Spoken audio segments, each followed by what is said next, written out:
Hi viewers, upma అంటే నచ్చని వాళ్ళు ఒకసారి ఇలా ట్రై చేయండి. ఎప్పుడు చట్నీతో కాకుండా ఒకసారి కర్డ్ రైతా ఇంకా దోశ మసాలా పొడితోటి చాలా బాగుంటుంది కాంబినేషను. ఉప్మా 10 మినిట్స్లో రెడీ అయిపోవాలంటే పక్కన వేడిగా నీళ్ళు పెట్టుకోవాలి మనం ఒక గిన్నెలో స్టవ్ పైన. ఇది మసలాలి నీళ్ళు. ఇది మసలే వరకు మనం ఉప్మాకి తాలింపు వేసుకుందాము. 4 గంటల నూనె పోసేసుకుంటున్నాను. ఇది వెజిటేబుల్స్ ఉప్మా. 1 టీ స్పూన్ జీలకర్ర ఆవాలు వేసేసుకోవాలి. దీంట్లో నూనె బాగా కాగాక 2 టీ స్పూన్ శనగపప్పు వేసుకోవాలి. 2 టీ స్పూన్స్ మినపప్పు. ఈ గోల్డెన్ బ్రౌన్ అయ్యే వరకు వేయించుకోవాలండి. గోల్డెన్ బ్రౌన్ కలర్ అయింది కదండి. ఇప్పుడు దీంట్లో 1 కప్ క్యారెట్ ముక్కలు వేసుకోవాలి. ఒక 10 మిరపకాయలు మనం చేసుకొని వేసుకోవాలి.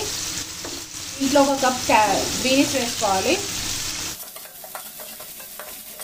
ఈ యొక్క నూనెలో ఒక 2 మినిట్స్ వేయించుకోవాలండి. ఒక 1 కప్ బఠానీ.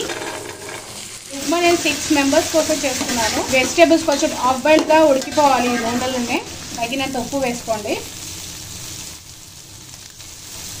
పసుపు,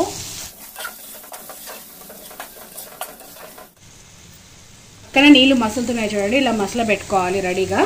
తాలింపు వేసుకుంటున్నాం కదా, ఆ తాలింపు కాగానే నీళ్ళు మరిగితే ప్రిపేర్ అయిపోతుంది ఉప్మా. 2 మీడియం సైజ్ టమాటాలు వేసుకోవాలండి.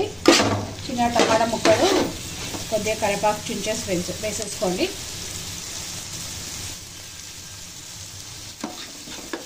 ఒక మీడియం సైజ్ ఉల్లిపాయ ముక్కలు.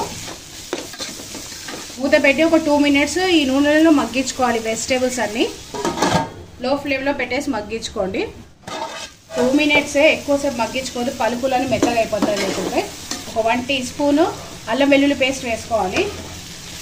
దీన్ని పచ్చివాసన పోయే వరకు వేయించుకోవాలి. మొత్తం కలిసిపోయేలా కలుపుకోండి. ఉప్మా నచ్చని వాళ్ళకి ఇలా చేసి పెట్టండి. ఎంత ఇష్టంగా తింటారో చూడండి మీరు ఇలా చేసి పెట్టిన తర్వాత. ఇప్పుడు దీంట్లో మన పక్కకి వేడిగా నీళ్ళు పెట్టుకున్నాం కదా, ఆ నీళ్ళు పోసేసుకోవాలి. ఇందులో ఇంట్లో ఉప్పు సరిపోయిందా టేస్ట్ చూసుకోండి. ఉప్పు తక్కువగా ఉంది, నేను ఉప్పు యాడ్ చేసుకుంటున్నాను. చూసి వేసుకోండి. కొలత అంటే ఒక కప్పు రవ్వకి 2 కప్స్ వాటర్ అండి. 2.5 వరకు వేసుకున్నా పర్లేదు. ఒక పొంగు వచ్చిన తర్వాత మనం ఉప్మా రవ్వ యాడ్ చేసుకోవాలి. దీంట్లో వెజిటేబుల్స్ మెత్తగా ఉడికించుకోవద్దు, హాఫ్ బాయిల్గా ఉడికించుకోవాలంటే అప్పుడే టేస్ట్ బాగుంటుంది. నీళ్ళు మరుగుతున్నాయి కదా, ఇప్పుడు ఉప్మా యాడ్ చేసేసుకుందాము. ఉప్మా రవ్వ కొద్దిగా వేసుకుంటూ కలుపుకోండి, లేకుంటే లుండలు కట్టేస్తుంది మొత్తం. ఇది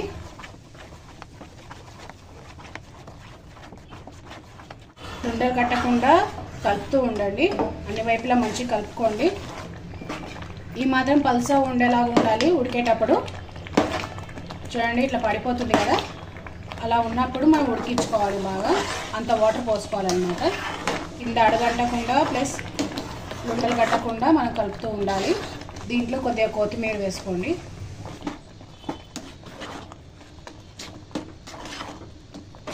ఒక 2 మినిట్స్ మూత పెట్టి ఉడికించుకోండి. మంచిగా ఉడికిపోతుంది. చూడండి అడగంటకుండా ఎంత బాగా ఉప్మా చేసుకున్నామో.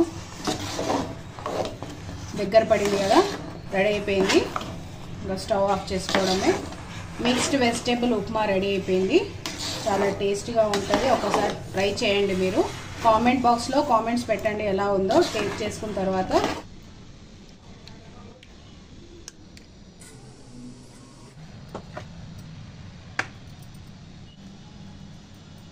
వేడివేడిగా ఉప్మా రెడీ అయిపోయిందండి. ఇది డైరెక్ట్గా ఇలానే తినొచ్చు, లేకుంటే కర్డ్ రైతా తీసుకుంటే చాలా బాగుంటుంది టేస్ట్. ఇంకా చాలా టేస్టీగా ఉండాలి అసలు అంటే ఇది బాలెంత పొడి అంటారండి తెలంగాణలో. తెలంగాణ వాళ్ళు చేసుకుంటారు. డెలివరీ అయిన వాళ్ళ గురించి చేస్తారు ఇది. ఈ పొడి దీనిపైన వేసుకొని ఆ కర్డ్ రైతాతో తింటే చాలా బాగుంటుంది. తినని వాళ్ళు కూడా తినేస్తారు ఉప్మా, మళ్ళీ మళ్ళీ అడుగుతారు.